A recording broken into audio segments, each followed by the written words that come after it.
Well, greetings and salutations, everybody. Hold on a second here. Gotta hit this, gotta hit that. Okay, good.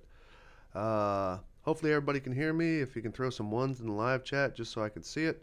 Uh, because I don't want this to take too long. I just got informed that I'm going to be stepping on Craig's stream. Apparently there's going to be a debate over there, so make sure you go over there after you're done watching this, because it looks like somebody's about to get tore up. So, anyway, so again, sorry for launching this a little bit early. Cool. Hey Tommy, what's going on? Hey Strikeling, what's up Peter? What's up Turquoise? Uh, this is just gonna be interesting. I just want to run this down real quick. Sorry if I sound like I'm in a bad mood, but I have a family member who's not doing very well right now, and I just got back from the damn States because I had lost a family member a couple weeks ago. So, this is just where I'm at. I'm just going to run this down real quick. I was basically drawn into the whole discussion of Sean being a fraud and that whole thing with the fundraiser and his needing to pay out his lease and move to another location because basically job prospects were shit where he was and various other issues that were going on in his home. Long story short, this has been going on for a little over a year now. I stayed far away from it only because of the fact that that's all stuff that's not my song to sing. It's not my stuff. And I got pulled into it at one point by Unirock last year. As a matter of fact, this month last year. To which I had just said, hey, because he was criticizing people who were donating to any fundraisers basically, and as a result, I just turned around and said, "Hey, it's up to the people who are watching the shows and enjoying the content, who they want to donate to or not." After that, we all know what happened. If you don't know, look at my video called "Gossip Rock Twist."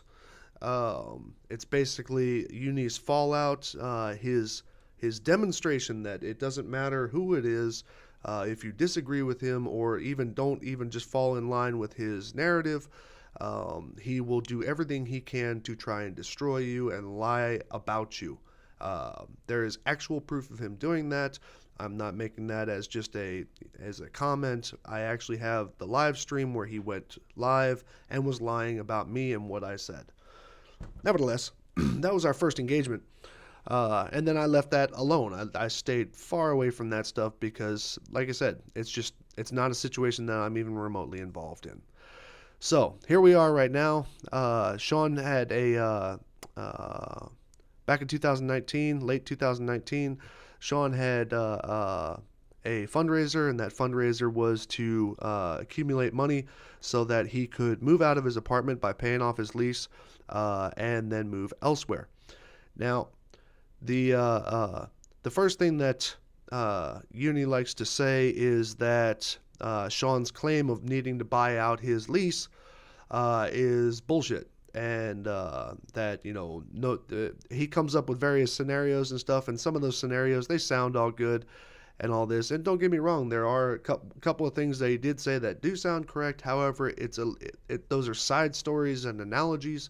They have nothing to do with the fact that yes, actually, a lease is a financial contract, and if a lease is required to be paid by the person who made that contract unless there's an early out clause, which I'm starting to find out all the research that I've done that's actually not so much the norm to have an early out clause. Now, there are specific federal guidelines and there are also state guidelines about military service, domestic violence, uninhabitable residence, and all that other things that would legally get you out of a lease, no questions asked, basically. However, the standard practice is you have a lease, you are obligated to pay it out, period, for the entire duration of it. Now, there is mitigating that happens afterwards where the landlord is trying to rent the apartment. There's no priority that's set there, but it just says that he's going to try everything that he can within reason to rent the apartment, and then you can recoup some of the money that was paid out for the rest of the lease. Just to back that up real quick here, let me go ahead and show this. The tenant's rights and responsibility when signing a lease. And this is on like tons of different legal websites when it comes to renters' rights versus landlords' rights and all this.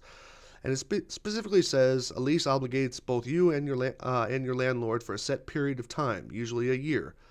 A landlord can't force you to move out unless the lease ends. Or before the lease ends, unless you fail to pay the rent or violate another significant term, such as repeatedly throwing large and noisy parties. In these cases, blah blah blah. It goes on to say that they can kick you out. And isn't it a little odd that the apparently it's not the only reason for you to get an eviction is not paying your rent. It's one of them and probably the most common, but it's not the only thing. Uni wants you to believe otherwise. He wants to believe that the only reason why you can get kicked out of an apartment is for not paying your rent. That's the only reason that you can get an eviction. Tenants are legally bound. This is the important part. Tenants are legally bound to pay for rent or to pay rent for the full lease term, typically 1 year, whether or not you continue to live in the rental unit, with some exceptions. And those are the exceptions that it goes on to talk about are the ones that I just mentioned, like military service, domestic violence, uninhabitable residence, harassment from the landlord, various other things. There's a couple of unique guidelines. Now, you might think that this is just a situation that you would only find in Indiana, so, you can excuse Uni for not knowing that. Well, here's the funny part. This was actually a clip from a website that I found to include the statute codes and all that for the state of Ohio. Okay. Now, I did find the almost the exact same write-up for Indiana and nearly every other state in the union. The reason why I decided to point out the Ohio one is because that is the state of residence for Unirock. So Unirock doesn't even know what's going on in his own state. Now, don't get me wrong. It does say in some cases there are early out clauses, and those are typically in places where there's a high demand for apartments. In other words, they know that they're going to re-rent that apartment in, weeks. Now, I'm not going to try and sound insulting here, but where Sean used to live is it doesn't exactly look like there's a lot of activity going there. It's more of a small town setting. People aren't exactly rushing to get there. So the likelihood that he had an early out clause is very small. But I just figured I'd point out that this is for the state of Ohio that I was reading off of, and Uni seems to be ignorant of the laws in his own state. But anyway, I went on and I looked for another thing here about tips for people especially in low-income areas, that we're talking about renters' rights versus landlords' rights. And it says when the tenant wants to leave, if you have a lease and you leave before the end of the lease, you may have to pay the landlord some or all of the rent due for the months you are not living there. You will not have to pay off the rent for periods if you moved out, and then it goes on to list a whole bunch of other things to include the ones that I had already mentioned about military service and all that other stuff. And, and I forgot to say that that's also for the state of Ohio. So it's good that Uni knows his laws. Anyway, so let's understand something here about a lease and what a buyout of your lease is, because Uni seems to have a complete and total problem with this, thinking that it's unheard of. What you got to understand is if you signed a 12-month lease, okay, the lease is a contract. It is a financial agreement between two people. It does not determine its residency. All it is that you have planned out, and therefore the landlord can plan to get income for this time period. That's all it is. Okay, so it's not necessarily dependent on whether or not you're living there. It's not all that. It has to do with the fact that you signed a legal agreement to pay for a certain period of time. Now, let's say in this particular situation, the lease was from January to December. Let's just say that, okay? Now, you move out at the end of May, or you want to move out at the end of May, and you don't meet the criteria where you're supposed to actually, the military service and all that other stuff. You don't meet that criteria. What you are required to do is pay out the rest of those months, unless you make a negotiable agreement with or negotiation with the landlord. That's just fact. Okay. and or unless your lease also allows you to do it, but most leases don't. So you want to move out here, so you have to pay the remaining months to get off of that lease. To break that lease is what it's actually called, is breaking the lease. Now let's say the landlord turns around and he gets a new guy about 3 months later and starts renting here. There are negotiations that are made that says that the remaining months of your contract that has a new tenant, you can recoup that money. It's not a promise, it's actually outlined in your lease agreement. So you have to figure out exactly, if you don't read your lease agreement, you don't know exactly what it is that you're going to be liable for and what you're not going to be liable for. I'm guessing Jason lives in the basement with his mom, and so he's probably never had to deal with rent before. Who knows? Anyway, so let's move on a little bit here. As it shows right here that Sean had already moved out by the time this process was going on. Let's go into the legal stuff, okay? Now, this is the part that's really annoying, okay? And basically, these are two things here, that two items in the chronological events of the court case for his eviction, okay? An eviction is not necessarily you were kicked out while living there. Okay, there are plenty of instances, I look them up, and look them up yourself, about getting an eviction after you have already moved out. Okay, there's about 1,000 different scenarios. Many of them, don't get me wrong, are the fault of the person who was renting.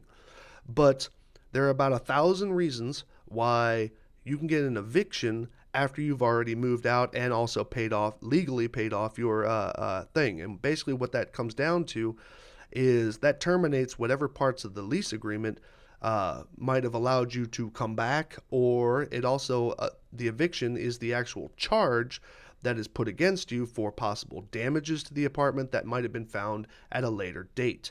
Okay, now, unfortunately, he had already moved out. So because he had already moved out, there was nothing that they can land on him, so there was no argument that he could have in court. And it even says in the thing that it was sent that the notices were served to Sean and his roommate, and then but they weren't there. They were no longer there. So they had already vacated from there by the time the eviction process had happened. So whatever it was that happened between the time he moved out and that's open to discussion. However, nothing in this, and I mean nothing, Uni wants you to believe otherwise, nothing in this shows anything about why the eviction took place. He wants you to believe that this is right here saying that he didn't pay his rent. No. Nothing in this says that he didn't pay his rent. As a matter of fact, nothing in this says anything about anywhere in this that says what caused the eviction. Now, Uni wants you to believe otherwise. He wants you to believe that this automatically means that Sean is a fraud and blah, blah, blah. I'm sorry, but the facts do not support that. They do not. And I'm not defending Sean on that. Obviously, something went wrong. Otherwise, he wouldn't be getting the eviction. However, nothing in here is stating that the reason why he's getting evicted is due to non-payment of rent. Nothing. Absolutely nothing. Now, to cover his tracks, Uni also is trying to figure out this $2,110.61 that was awarded through the default judgment. Default meaning that Sean was not there to defend himself. So the default judgment goes, the judge turns around, makes a determination that the plaintiff actually has a case and serves a default judgment, basically unchallenged. Now, Sean could very easily turn around, get a lawyer, and say, all right, well, I'm contesting this, and a default judgment gets lifted very easily, only because of the fact that it's allowing you due process. But that's a whole different discussion for a whole nother day. Nevertheless, Uni is trying to justify, and has yet to justify, this $2,110.61 judgment against him, because it doesn't fit anything that Uni is claiming against him. Now, one other thing that I thought was really hysterical is apparently apparently, according to Unirock, um, the you in the state of Indiana, you can only file up to a $6,000 claim. This and I mean, don't take my word for it. Let me go ahead and play this real quick. This is in one of his Periscope things. The one it's called Red's Rhetoric Game, Sly Sparkane Boomer, memeing without saying a thing except their excuses. Now, I'm just going to go ahead and play this little portion for you, okay? So just sit tight. Hopefully, and if you don't hear the audio on this when I start playing it, I don't know, just put a bunch of zeros in the chat. So let me go ahead and play this.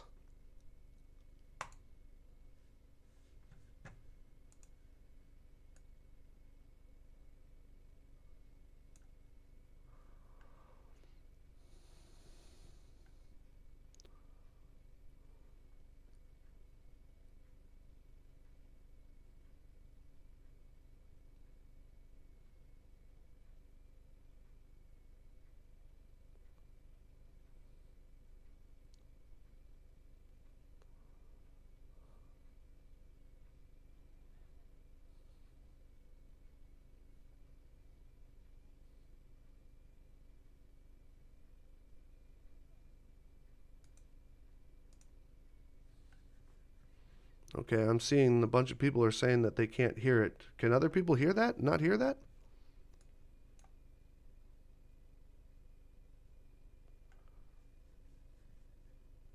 That's weird. Hold on a second. Desktop audio. I was seeing it up on the meter.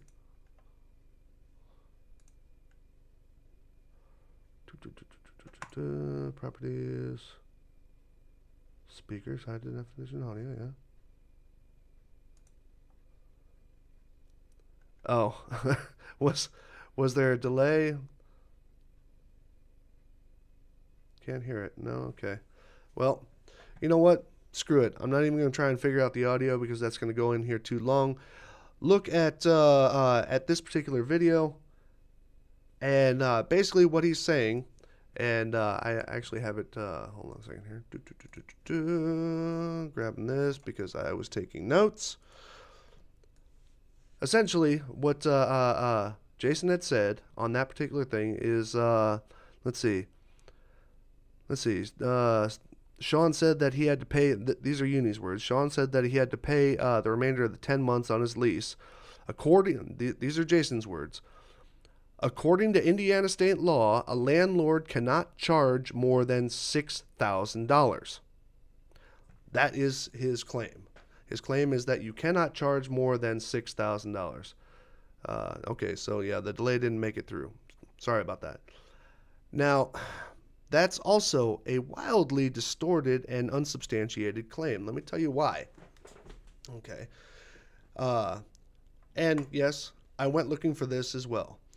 And I also went looking in all the bylaws, which is Title 32, Article 31 of the Indiana law, and nothing in there says that there's a cap on how much can be charged to a tenant on an eviction. Nothing. Absolutely nothing. Nowhere is that stated anywhere. Now, where he's getting this information from is typically, because it's the easier and less expensive way to do it, typically a lawyer will take you to small claims court. Now, small claim and try and get their eviction money, which is what actually happened in this case. Now, in Elkhart County, which is where Sean was living, okay, there is a cap on how much. That's why it's called small claims court. There is a cap of $6,000. That is true.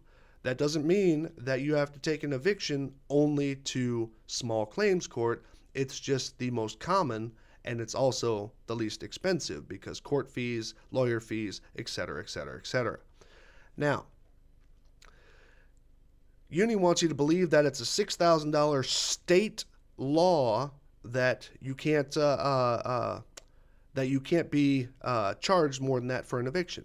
Well, here's the funny part. Even if we stick with the $6,000 in small claims court, let's talk about state law. If I go to courts.indiana.gov, at this particular link right here, you will find that the small claims court for Marion County, which is where Indianapolis is, has a limit of $8,000. So it's not even state law.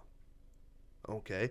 The only thing that he got that $6,000 from is because the majority, I'm sure, of evictions are actually charged or are actually handled in small claims court, and small claims court, due to even its name, small claims, has a cap on it. But that's more county specific and not so much state specific. Now, the state might have its own guidelines, but as you can see here, Marion County for Indianapolis has 8,000, and Elkhart County, whatever, has one for 6,000. So it's actually kind of up to the local courts. And to be honest with you, I went looking for a house in Indianapolis.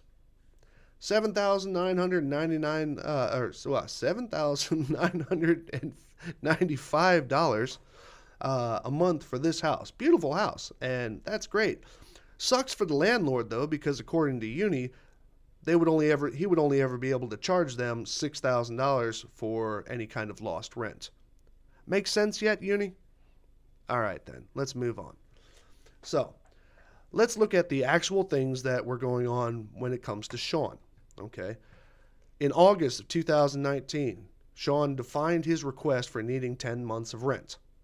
Okay, this was before the actual thing was launched, or it might have been actually the same day. I don't know, but all I know is that defined prior to it, he said he needed 10 months rent. He needed to pay 10 months rent to get out. So that means he was only in on his second month. Now, this was in the middle of August, so obviously August's rent was paid. So we start in September. So starting from September till June of 2020, that was the money that he was trying to cover, because that's what he had to pay to get out of his lease, as I've already explained in the previous slides. So now let's see what those monies look like for those months. Okay, so as we all are aware, $7,450 from the time that he was asking. But obviously every month that he's there, he would have to pay another month's rent, so it would go down lower and lower and lower and lower. And if you think that a landlord's going to wait until your GoFundMe is finished before you're going to get rent and they're going to not kick you out, yeah, you can go ahead and think that. So these are the amounts, these are the increments that would bring you all the way down to the last month of the lease. Well, in the court summary,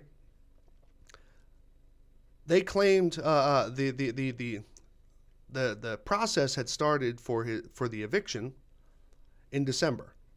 Okay, in the middle of December.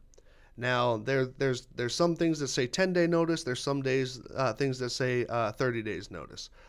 So that one would actually have to come down to what's written in his lease agreement. But I didn't find anything more than 30 days notice for an eviction. And but like I said, that could come down to what's in somebody's lease agreement. So let's say that they started the eviction for December, because that's the timeline when they actually filed it. So that means they would have been looking for, at a minimum, $5,215. The landlord would not come out of there for less than $5,215.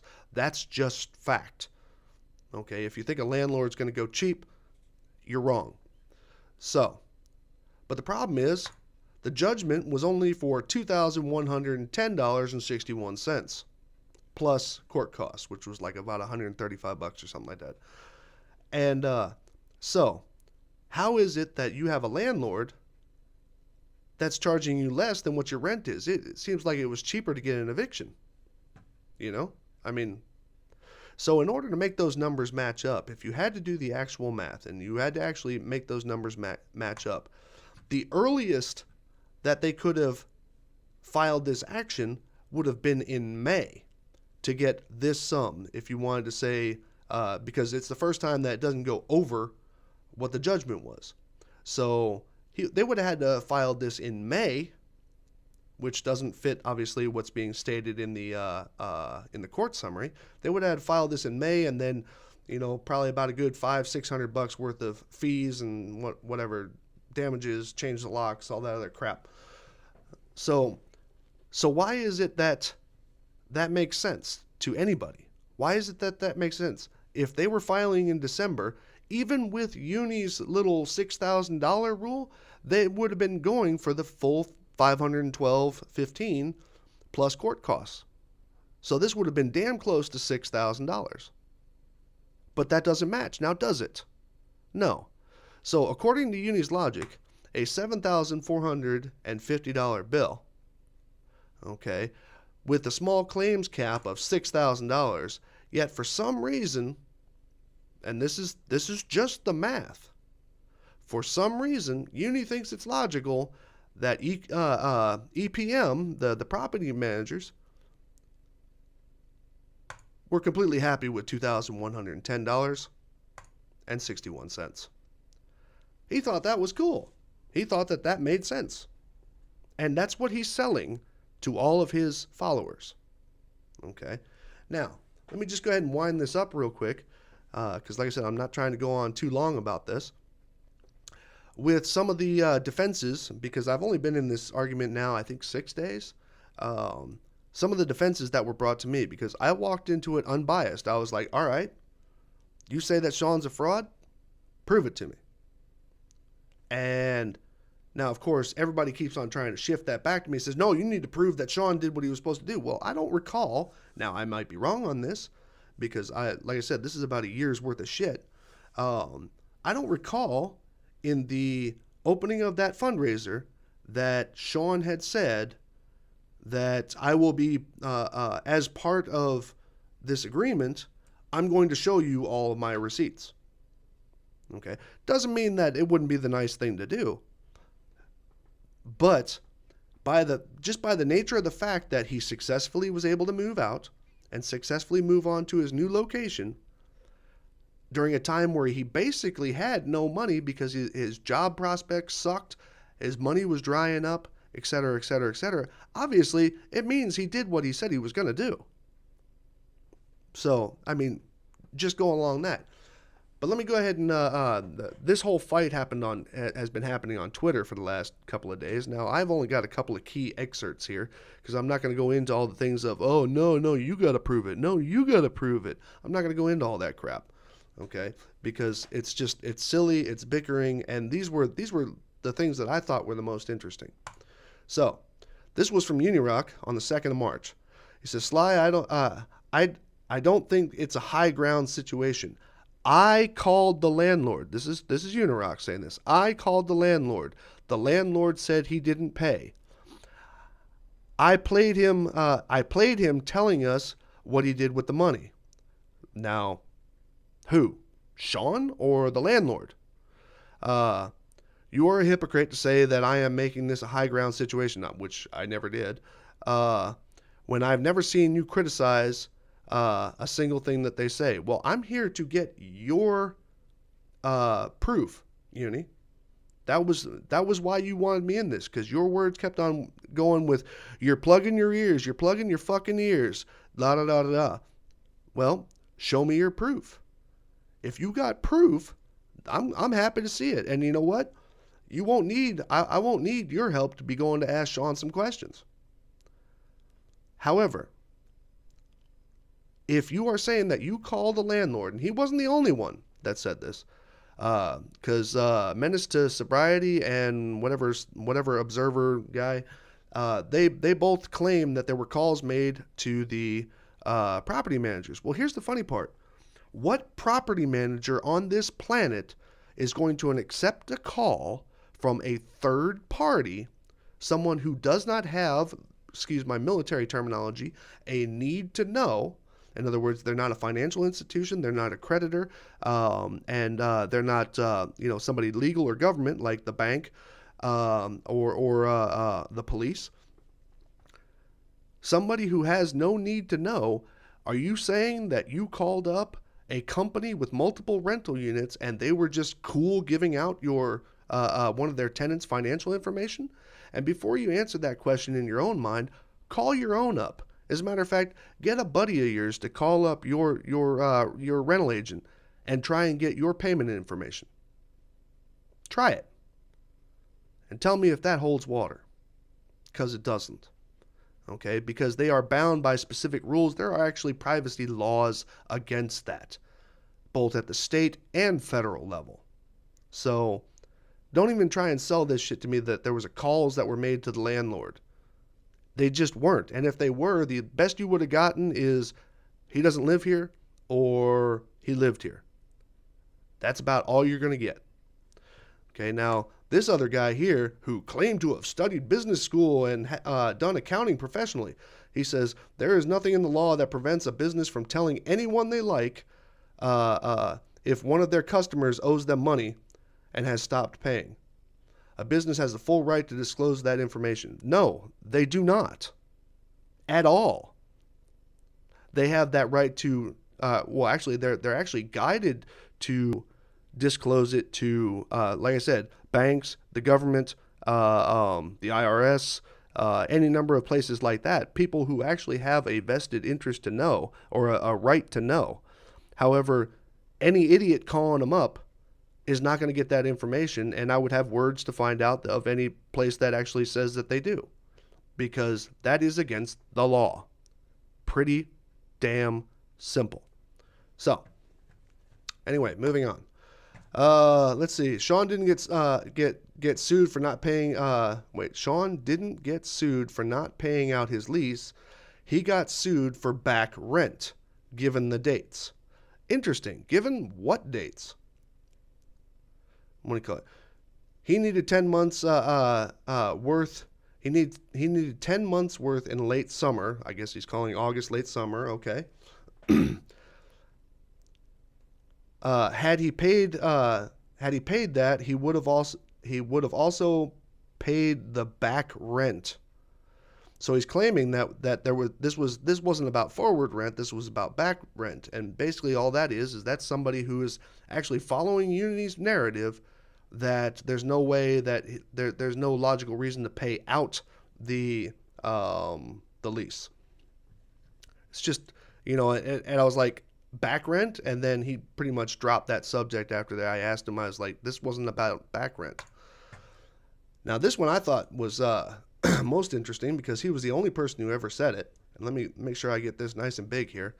There is an email that both confirms the no payment and that the image sent to them is indeed Sean Hufford they sued, because the person wanted to make sure it wasn't a different Sean Hufford. A skip tracer confirmed the identity. Previously, blah, blah, blah, enough for us last week. Well, this is an email that he keeps on stating exists, but he's the only person who knows about it. Now, if somebody else knows about it, I'd love to hear it. In fact, I'd love to see the email. Just saying. Because he's the only person spouting something about an email. So, hey, Uni, you might want to get your people in check, man. This was another neat one from Menace to Sobriety. I thought this one was hysterical. He tried to say that there was basically no way that Sean could have paid the money, that $7,450. What do you call it? Because he says on here, he says he claims that he paid the $7,450 and then got ripped off. How'd $780 get ripped off from $30 balance? Okay, which is he's working out the math of how much Sean got from the fundraiser versus the amount that he owed. Okay, now that's also taking into account, the fundraiser, while it's got its own total, that doesn't mean that Sean didn't have a little bit of money still in his bank account. So if he got money yanked out of there, that could cause a problem, of course. But now, like I said, I'm not even here to substantiate this claim because I've only heard little pieces of it. But what I thought was really funny was only a couple of minutes before that, exactly 20 minutes before that, he had said Sean made $7,480. He had stolen 700. He had 780 stolen. How did he pay the landlord $7,450 when he only had 6,700 left? So he's talking about. He's saying that in this claim, he's saying that the theft happened after he paid the money out from the balance of the fundraiser. This one, he's saying it happened before. So these guys can't even get their own story straight. And then when I challenged him on it, what was his thing? I may have misspoken on Sean, as Sean claims the receipt was in his desk before the money was stolen. So what does that have to do with anything? You made two separate claims here, two completely opposite claims. So these guys are all over the place on this shit. So let me just go ahead and sum it up with this. Unirock says, so you're calling me a liar? Is that what you're saying? Yes. Yes, I am. And if I'm not calling you a liar, I'm just calling you somebody who is so biased against Sean, Reds, Steve, and everybody else, so biased that you won't even do the research into your own claims. So on the good side, that just makes you wrong with a big mouth and really not afraid to slander people with it. But I'm betting that you probably might have done a little bit of research. That's why you do so much damn talking to talk around all of these subjects. So I'm leaning more towards, yeah, you're a liar. So on the lying note, I just thought I'd point out this one time here. This is something that I had posted up on Twitter, and this is going to be the last thing that I got in this note here. And this is a notice to Jason, owner of the Rocket Lot and Unirock 2 YouTube channels, and the owner of the Twitter account named Unirock TV. At a minimum, your most recent Rocket Lot stream, which is this one, this Grand Larpsony 3, you stated about me, and I'm talking about me here, at a minimum, at 2152 of the above video, the following: Sly Sparkane, insult, insult, insult, insult, who has ran fundraisers and done things like these guys. Now, I also wrote on here, I said in the context of the live stream about accusations of others, accusing others of nefarious and fraudulent conduct surrounding fundraisers. This implies quite clearly that the one fundraiser which I held was somehow fraudulent in its intent regarding the usage of the funds raised, and is intended to damage my reputation and credibility should I decide to have another such event in the future. Your unsubstantiated and deliberately false statement is slander. Now, understand, slander is not feeling insulted. Slander means that you are actually precipitating a lie, or you are stating a lie about somebody with the intent to damage their reputation. That is what the definition of slander is. So, that is slander, what you just said there. And I said, and I put on here, I said, I require a public and isolated. Isolated means not deep down buried in some 4-hour live stream where you're sucking on vape and, I don't know, playing video games. Isolated and enduring. Enduring means that it will stay up essentially permanently.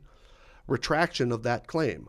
I require the removal of any content which implies similar false claims about me or my channel, to include the permanent removal of the video above. There are reporting methods before me, reporting methods for Twitter, reporting methods for YouTube, etc., which I may